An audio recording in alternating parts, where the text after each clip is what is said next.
Kita membahas Israel yang akan mengadakan latihan militer untuk menyerang Iran dan mendiskusikan Turki sebagai senjata rahasia Rusia melawan NATO. Sahabat semua, memahami geopolitik itu sangat penting untuk menempatkan Indonesia sebagai global player, bernegara dan berswasta. Itu bila tidak pas benar pemahamannya akan membuat pejabat negara berbisnis untuk kepentingan kelompoknya saja. Dalam diskusi kali ini kita akan membahas geopolitik lebih luas lagi karena selama 20 tahun terakhir di Indonesia kita kekurangan pemahaman geopolitik kawasan dan geopolitik dunia tentunya. Masyarakat yang diarahkan beritanya di koran dan di media lebih memahami yang populis, yang terkenal, dan lokal hanya di sekitar dalam negeri Indonesia saja. Efek sinetron dan gosip artis, serta media mainstream ambil posisi politik atau dibayar diarahkan pemahaman politiknya membuat kita masyarakat hanya menerima 20% informasi dunia, itu pun ambil sisi berita dari dunia barat, Amerika, dan sekutunya saja. Mengarahkan informasi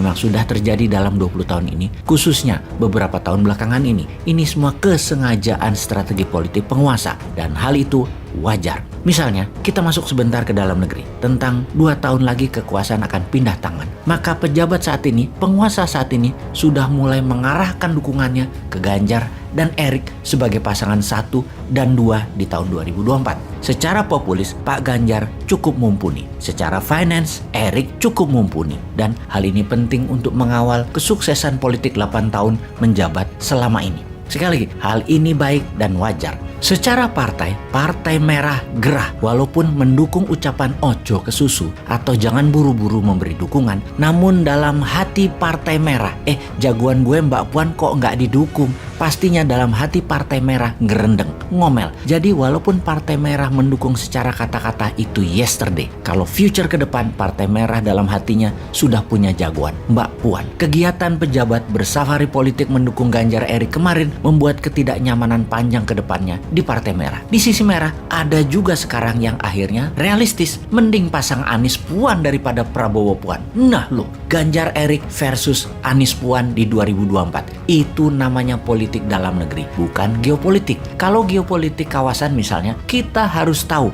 ada beberapa negara baru muncul di tetangga kita. Kita mau ambil posisi apa? Lalu Perdana Menteri Australia yang baru, itu teman Indonesia atau seperti yang lalu-lalu menganggap Indonesia adalah threat from the north? Atau tindakan Singapura melarang UAS masuk ke Singapura itu bagian dari tekanan Amerika atau memang kebijakan dalam negeri Singapura? Nah, hal seperti ini penting untuk difahami bagi Indonesia sebagai langkah geopolitik kawasan agar tidak dikendalikan negara lain. Memahami geopolitik kawasan dan dunia, semua itu penting di dalam membuat Indonesia kelak menjadi negara superpower di tahun 2045. Atau hanya membuat Indonesia jadi negara pasar untuk membeli produk-produk hasil negara lain.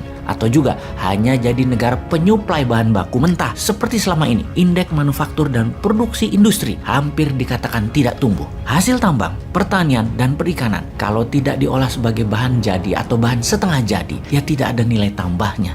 Jangan mengatakan kita GDP-nya meningkat dan besar kalau penghasil GDP tersebut adalah perusahaan FDI asing dan usaha milik oligar. Jadi bersama channel ini kita memberikan wawasan tambahan, mungkin sedikit namun tujuannya agar sahabat menyadari potensi Indonesia yang belum digarap sempurna karena lemahnya memahami geopolitik luar negeri negara dan bangsa lain. Kita harus paham bagaimana Botswana, Switzerlandnya Afrika bermain di antara konflik dan negaranya tidak punya laut alias landlocked tapi bisa menjadi negara terkaya dan tercepat pertumbuhannya dalam 40 tahun terakhir. Memahami negara Nigeria, Tiongkoknya Afrika yang memfokuskan negaranya menjadi negara digital terdepan. Memahami mengapa negara-negara Nordik, negara utara Eropa kaya-kaya. Karena apa? Padahal tidak punya sumber daya alam. Memahami 5 negara Asia Tengah, memahami langkah Saudi dengan Aramco-nya, memahami gejolak di negara-negara selatan Pasifik, dan memahami kekeringan di Amerika Latin yang selalu membuat politik dalam negeri kawasan tersebut selalu ribut dan memilih menjadi penyuplai drug,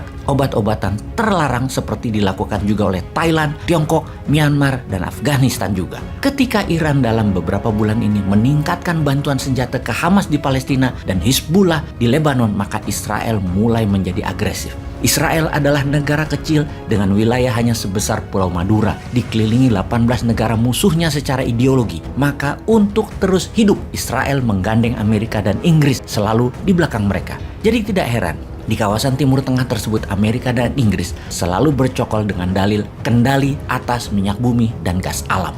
Memang secara dagang Amerika lah yang mengontrol 70% minyak bumi di dunia ini. Saudi, Irak, Kuwait, Qatar, Emirat misalnya adalah negara penghasil, namun menjualnya urusan Amerika, mendistribusikannya urusan Amerika, kapal tankernya urusan Amerika, tangki-tangkinya urusan Amerika, teknologinya urusan Amerika. Di luar Amerika, saat ini mungkin hanya Rusia yang memahami minyak dan gas secara teknologi dan secara distribusi. Rusia ada di Iran, Rusia ada di Turki, Rusia ada di Tiongkok, Rusia ada di negara Asia Timur seperti di Uzbekistan, Kyrgyzstan, Azerbaijan, dan lain sebagainya untuk minyak dan gas bumi sebagai perusahaan teknologi dan mitra usaha. Kembali ke Israel, negara kecil yang dikelilingi musuh tersebut, kalau ditanya siapa Israel enemy number one, maka pasti jawabannya adalah Iran. Secara teritori, Iran-Israel tidak ada perselisihan teritori, tidak ada perselisihan wilayah karena tidak menempel negaranya.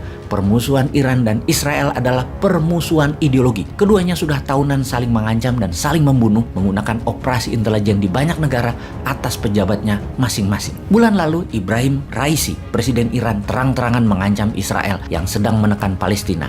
Dan apa reaksi Israel kali ini? Israel mengadakan latihan perang-perangan di gurun dan menyatakan dengan jelas latihan perang ini untuk menyerang Iran. Codename operasi Israel kali ini disebut Chariot of Fire, di mana latihan perang ini mirip dengan drill atau tindakan militer Rusia sebelum masuk Ukraina, terbesar dalam sejarah Israel karena seluruh tentaranya dan pasukan cadangan wajib militer warganya ikut simulasi perang kali ini. Apa sesungguhnya tujuan Israel? Satu, sebagai pembiasaan high level readiness, kesiapan perang level tingkat tinggi. Dua, meningkatkan kapasitas tentara Israel. Dan ketiga, menyiapkan tentara Israel dan warganya untuk multi-front war dan perang jangka panjang jika semua ini terjadi. Israel mengatakan persiapan ini penting dan wajib dilakukan karena ancaman Iran makin meningkat karena memang Iran berencana menyerang Israel di masa Ibrahim Raisi ini serius digarap. Di mana jelas Raisi mengatakan Iran siap menyerang Israel kapan saja Iran mau lakukan. Just one wrong move Israel, Iran serang. Sementara di Yerusalem, sejak 2 bulan ini tegang. Suasana perang warga di bawah ancaman laras senjata Israel. Latihan militer itu akan diselenggarakan 29 Mei 2022 ini, di mana pasukan Amerika dan Inggris, bagian dari latihan perang tersebut, sudah hadirkan kapal induk, jet fighter, pesawat pengisi bahan bakar di udara, dan 3.000 tentara. Bahkan Joint Force Chief Army atau Panglima Tentara Gabungan Amerika mengirim Michael Kurilla akan ikut hadir dalam drill militer latihan perang kali ini. Sahabat, pesan apa yang kalian terima dengan informasi kali ini? Lalu, Indonesia harus bagaimana?